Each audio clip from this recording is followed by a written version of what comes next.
കേരളത്തിലെ സാമൂഹ്യക്ഷേമ പെൻഷനുകളെ പറ്റിയുള്ള ഏറ്റവും പുതിയ അപ്ഡേറ്റാണ് ഇവിടെ നമ്മൾ നോക്കുന്നത്. സാമൂഹ്യക്ഷേമ പെൻഷനുകളുടെ വിഹിതത്തിലെ സിംഹഭാഗവും സംസ്ഥാന സർക്കാരാണ് വിതരണം ചെയ്യുന്നത്. നാമമാത്രമായിട്ടുള്ള കേന്ദ്ര പെൻഷൻ വിഹിതം ലഭിക്കുന്നത് ദേശീയ വാർദ്ധക്യകാല പെൻഷൻ, ദേശീയ വിധവാ പെൻഷൻ, ദേശീയ വികലാംഗ പെൻഷൻ എന്നീ 3 പദ്ധതികൾക്കാണ്. ശരാശരി 6.8 ലക്ഷം പേർക്ക് മാത്രമാണ് കേന്ദ്ര ആനുകൂല്യം ലഭിക്കുന്നത്. ഇതാകട്ടെ ശരാശരി 300 രൂപ മാത്രമാണ്. സംസ്ഥാന സർക്കാരിൻ്റെ സാമൂഹ്യ സുരക്ഷാ പെൻഷൻ്റെ ഗുണഭോക്താക്കൾ 62 ലക്ഷത്തോളം വരും. കേന്ദ്ര സർക്കാർ ആനുകൂല്യത്തിനുള്ള വരുമാന പരിധിയായി നിശ്ചയിച്ചിട്ടുള്ളത് പ്രതിവർഷം 25,000 രൂപയാണെങ്കിൽ സംസ്ഥാന സർക്കാർ ഇക്കാര്യത്തിൽ നിശ്ചയിച്ചിട്ടുള്ള വരുമാന പരിധി പ്രതിവർഷം 1 ലക്ഷം രൂപയാണ്. ഇനി സാമൂഹ്യക്ഷേമ പെൻഷനുകളിൽ ഉള്ള ക്ഷേമനിധി പെൻഷനുകളും ഉൾപ്പെടുന്നുണ്ട്.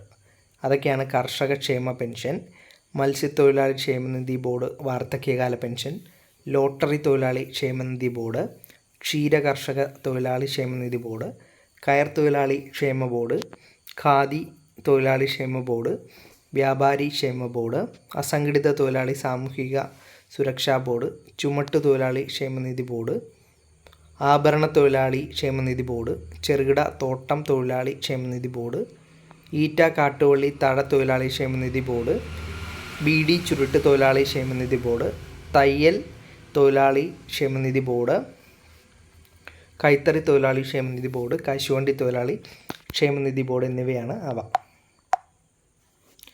സംസ്ഥാനത്ത് വിതരണം ചെയ്യുന്ന സാമൂഹ്യ സുരക്ഷാ പെൻഷനുകളിൽ ഉൾപ്പെടുന്ന ദേശീയ വാർദ്ധക്യകാല പെൻഷൻ, ദേശീയ വിധവാ പെൻഷൻ, ദേശീയ വികലാംഗ പെൻഷൻ എന്നീ പെൻഷനുകൾക്കാണ് കേന്ദ്ര സഹായം ലഭിക്കുന്നത്.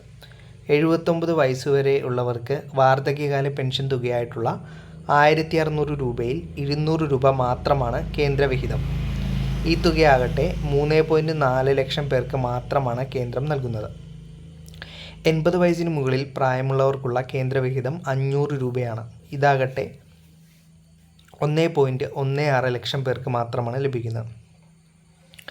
ദേശീയ വികലാംഗ പെൻഷനിൽ 66,928 ഗുണഭോക്താക്കൾക്ക് 300 രൂപ വീതമാണ് കേന്ദ്രം വിഹിതമുള്ളത്. ദേശീയ വിധവാ പെൻഷനിൽ 300 രൂപ മാത്രമാണ് കേന്ദ്രവിഹിതം. കേന്ദ്രവിഹിതം കൃത്യമായി ലഭിക്കാത്ത സ്ഥിതിയാണ് നിലവിൽ ഉള്ളത്. 2024 മെയ് വരെ അനുവദിച്ചിട്ടുള്ള സാമൂഹ്യ സുരക്ഷാ പെൻഷനുകളുടെ കേന്ദ്രവിഹിതവും സംസ്ഥാന സർക്കാരാണ് നൽകിയത്.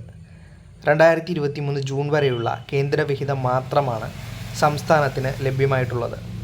കേന്ദ്രവിഹിതം യഥാസമയം ലഭിക്കാത്തത് മൂലമുള്ള അധിക ബാധ്യതയും സംസ്ഥാന സർക്കാർ വഹിക്കേണ്ട സ്ഥിതിയാണ് ഇപ്പോൾ നിലവിലുള്ളത്. നിലവിൽ സാമൂഹ്യ ക്ഷേമ പെൻഷനുകൾ ഉൾപ്പെടെ 5 ഗഡുക്കൾ കുടിശ്ശികയാണ്. പ്രതിമാസം 1600 രൂപയാണ് സാമൂഹ്യക്ഷേമ പെൻഷനായിട്ട് വിതരണം ചെയ്യുന്നത്. മാർച്ച് 2024 മുതൽ നിലവിലെ പെൻഷൻ കൃത്യസമയത്ത് നൽകി വരികയാണ്. പണഞ്ഞെരുക്കം കാരണമുണ്ടായ സാമൂഹ്യ പെൻഷൻ കുടിശ്ശിക ഗുണഭോക്താക്കൾക്ക് 2024-25 സാമ്പത്തിക വർഷത്തിൽ 2 ഗഡുക്കളും 2025-26 3 ഗഡുക്കളും വിതരണം ചെയ്യാൻ വേണ്ടിയിട്ട് ഉദ്ദേശിക്കുന്നു. സാമൂഹ്യക്ഷേമ പെൻഷൻ കുടിശ്ശിക തീർത്ത് നൽകണമെന്ന കാര്യത്തിൽ സർക്കാർ പ്രതിജ്ഞാബദ്ധമാണ്. നിലവിൽ ഈ ഇനത്തിൽ 4,250 കോടി രൂപയാണ് കുടിശ്ശികയായി ഉള്ളത്. 2024-25 സാമ്പത്തിക വർഷത്തിൽ കുടിശ്ശികയുടെ ഭാഗമായിട്ട് 1,700 കോടി രൂപ വിതരണം ചെയ്യുന്നതാണ്.